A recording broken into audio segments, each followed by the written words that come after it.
పెళ్ళికెళ్ళి ఇంక పెళ్లి భోజనం ఎంజాయ్ చేద్దామనే దాంట్లో ఒక వీళ్ళు మూడు. They end up eating. ఇప్పుడు అన్ని రకాల బిర్యానీలు ఉంటాయి అక్కడ, అన్ని ఓ 4, 5, 10 రకాల స్వీట్లు ఉంటాయి. అవును. ఐస్ క్రీమ్స్ ఉంటాయి. ఐస్ క్రీమ్స్ ఉంటాయి. సో ఇవన్నీ తిన్నప్పుడు ఒక పెళ్ళిలో ఆన్ అండ్ యావరేజ్ మనం చూసుకుంటే ఒక పర్సన్ వెళ్ళి పెళ్ళిలో తినడానికి వెళ్ళినప్పుడు వాళ్ళు ఇంటేక్ చేసే క్యాలరీస్ దగ్గర దగ్గర 6,000 క్యాలరీల దాకా ఉంటున్నాయి. ఓకే. సో ఇప్పుడు మనం అర్థం చేసుకోవాల్సింది ఏంటంటే, మనం గంట సేపు వాకింగ్ చేస్తే ఖర్చు పెట్టేది 250 క్యాలరీలు.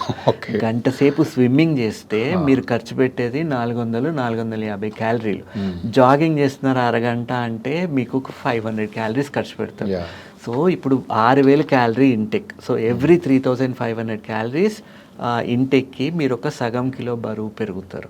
అండ్ అది మనం ఖర్చు పెట్టేది, మనం 10 గంటలు వాకింగ్ చేస్తే ఖర్చు పెట్టేది 3,000 క్యాలరీలు కూడా ఉండట్లేదు. సో ఇప్పుడు 6,000 క్యాలరీలు ఒక పెళ్లిలో తిన్నది మనం ఖర్చు పెట్టాలి అంటే దాదాపు 20 గంటలు నడవాలి. సో మరి ఇంత ఇంబ్యాలెన్స్ ఉంది అన్నప్పుడు ఆలోచించి తినడం బెటర్. అండ్ అన్ని కూల్ డ్రింకులు తాగుతారు, ప్రతి దాంట్లో ఇట్ ఈస్ షుగరీ సిరప్ ఉన్న ఏదైనా కానీ it is loaded with calories. ఇప్పుడు ఒక బిర్యానీ తీసుకుంటున్నారు, ఆ బిర్యానీలో 2.5 నుంచి 3,000 క్యాలరీలు ఉండే ఛాన్సెస్ ఉంటాయి.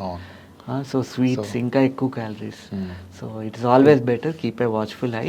అండ్ ఉంది కదా అని తినేయడం కరెక్ట్ కాదు, మితంగా తీసుకోవాలి. ఆలోచించి మీకు ఏది ఇష్టమో అది మాత్రం చిన్న చిన్న పోర్షన్స్లో తీసుకోవడం.